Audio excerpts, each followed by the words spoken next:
The movie begins with a teenager named Reese in a small room full of telephones on the walls. Suddenly, one of them, which has a sticky note on it, begins to ring. Reese picks up the phone call and hears an automated voice, which congratulates her on getting a royal flush. As she tries to get a grasp of what's going on, other telephones also start ringing, and they all say the same thing. All of a sudden, water begins to pour out of the telephones and starts filling up the room. Weird, I've had this exact dream before. Just then, Reese points her attention upwards and sees a toilet attached to the ceiling. Realizing that she has to flush the toilet, she begins to climb the wall with the help of the telephones. However, she is unable to locate the toilet handle. Thinking that she is going to drown if she doesn't do anything, Reese calms down and reads the number on the sticky note from earlier. Luckily, an idea strikes her mind, and with little time on her hands, Reese swims back down and uses one of the telephones to dial the number. Her plan works, and the telephone reveals a secret compartment which contains the missing toilet handle. Reese rushes back to the top and fixes the handle onto the toilet. She then flushes it, which in turn drains all the water out of the room, hence saving her life. If you're doing a telephone puzzle and you get handed a number and you don't think to dial that number on the telephone, you deserve to drown. However, a few seconds later, it turns out that the whole experience was only a virtual reality game. Reese takes off her VR headset, and it's revealed that she is actually in an esports center surrounded by other VR and professional gamers. Later, she arrives home and has dinner with her single father, Chris. It is clear that the two are very close, as Reese lost her mother at a very young age. Out of the blue, the room light begins to flicker and short circuits. Then, we are shown a montage of different electrical outputs throughout the city, which also gets destroyed in the same fashion. For some reason, everything that runs on electricity is imploding. Back inside the house, Chris thinks nothing of it and assumes that the city is going through a normal power outage. However, Reese can't get a signal and is disconnected from the outside world. Unfortunately, due to the ongoing short circuits, Reese's computer setup also goes up in flames. She somehow manages to put the fire out, but is unsuccessful in saving her computer. Later, in the living room, Chris lights a lantern and tells his daughter that this blackout was a much-needed break for her to get off of her devices. True dat, Chris. The two then look at some old photos on her iPad.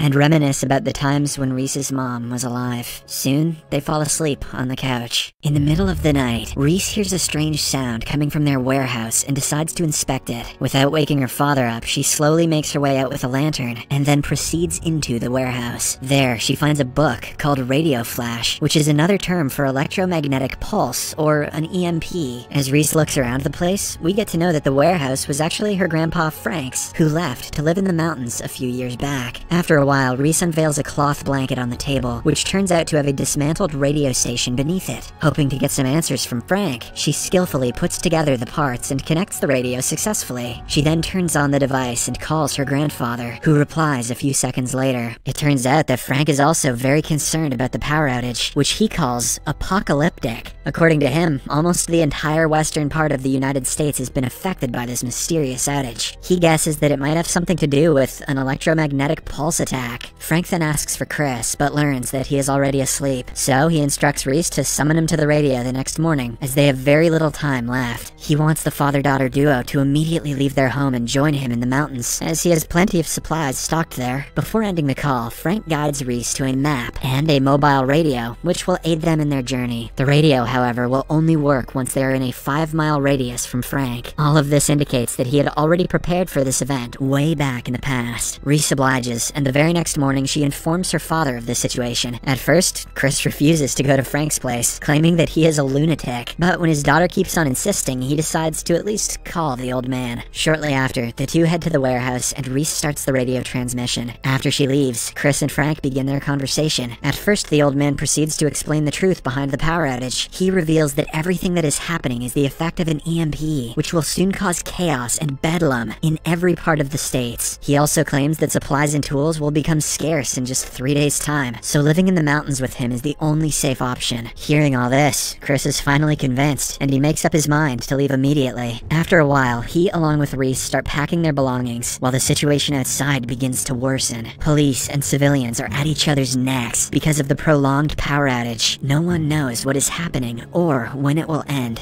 Popo, how am I supposed to figure out how I feel about this unless I can make a TikTok out of it, you know? Meanwhile, Chris and Reese hop in their car and start their journey. On their way, they stop by the only open supermarket in the area to get some supplies. However, when they witness extensive violence among people for common supplies, like water and food, they quickly retreat. As they leave the place, we are shown that thousands of other people are also trying to get out of the city. In the next scene, the father-daughter duo is forced to stop on a bridge because of an accident blocking the highway. A lady has seemingly lost her life, and Reese witnesses this. A few hours later, the tension in the bridge reaches a boiling point, and an impatient man rams his vehicle into another. This opens up the road, so Chris and Reese quickly rush back to their vehicle and continue their journey. Later that night, Reese wakes up and finds out that they have missed the intersection and are going the wrong way. This distracts Chris, and he momentarily takes his eyes off the road. The split second turns out to be costly, as he loses control of the car and crashes it into the nearby woods. Boy, what I would do for a movie like this that skips the cliches, you know what I'm saying? The next morning, Reese is woken up by her father, who is relieved to see her without any injuries. However, Chris seems to have hit his head and is bleeding a little. The two then decide to follow a nearby river to get to Frank's location, as it will save them a considerable amount of time. Elsewhere, Frank starts to get concerned about the duo, as they were already supposed to have arrived by the morning. In the meantime, Chris is having a hard time walking, so Reese suggests they rest for a while. They stop by a nearby waterfall and fill up on water. There, Reese finds out that her father has a severe bruise on his back, and also has a deep cut on his arm. She immediately starts treating his wounds, despite Chris stating that he will be fine. After a while, they resume their journey, but Chris becomes weaker by the minute and eventually collapses. Before losing consciousness, he instructs his daughter to call for help. Hence, without wasting any time, Reese runs through the forest, where she fortunately finds a barn and a farmer named Glenn. Seeing the distressed girl, he quickly springs into action and brings Chris back home in his car. Unfortunately, despite every medical intervention, Chris doesn't regain consciousness and eventually stops breathing. Reese is devastated and heartbroken as her only parent is now gone. The same night, she and Glenn bury him in the field and they pay their respects. The next day, Glenn decides to help Reese get to her grandfather's place, and soon, they begin their journey in his trailer. On the other hand, Frank is tired of waiting, so he decides to go look for Chris and Reese himself. A few hours later, he comes across their crash site and a piece of bloody cloth on the floor beside the car. Frank then follows the road and finds the farm where Reese was previously located. He goes to see if anyone is home, but surprisingly sees blood on the sofa. Suspicious, he breaks in and starts inspecting the place. After not finding anything, he takes a good look at Glenn's photo and then heads off. Outside, he notices the recently used shovel, Chris's clothes, and also his burial site. Frank now knows that Chris is dead, but he doesn't have time to grieve, as Reese, his granddaughter, is still missing. Elsewhere, along the way, Glenn notices a man on the side of the road asking for help. For safety precautions, he tells Reese to quickly go to the back of the trailer, fearing the man might be up to something shady. Glenn's worst fear comes true as the man pulls a gun on him and shoots him dead. The unnamed man then gets into the trailer and drives off, with a traumatized Reese still inside of it. After a while, he stops by a car repair shop and sneaks in to steal gasoline from a truck. All of a sudden, the man gets shot by a hunter, and Reese uses this opportunity to flee. Plot twist, Reese is in VR again, and she's playing Fortnite. However, not long after, she gets caught by the same hunter, who puts a bag over her head. When she finally opens her eyes, she is greeted by a strange old woman who claims that Reese trespassed on her property. So now, she will have to pay for it. Meanwhile, Frank finds Glenn's dead body and identifies him as the man from the photo. This makes him worry even more for Reese, and so he continues to search for answers. On the other hand, during dinner, the old woman introduces Reese to her family. Her son is Billy, the hunter from earlier, and Quinn, her shy and troubled grandson. It turns out Billy always beats and humiliates his son for no apparent reason. After the introductions, Reese explains the course of events on how she got here. She also asserts that she cannot stay any longer, as she has to get to her grandpa's as soon as possible.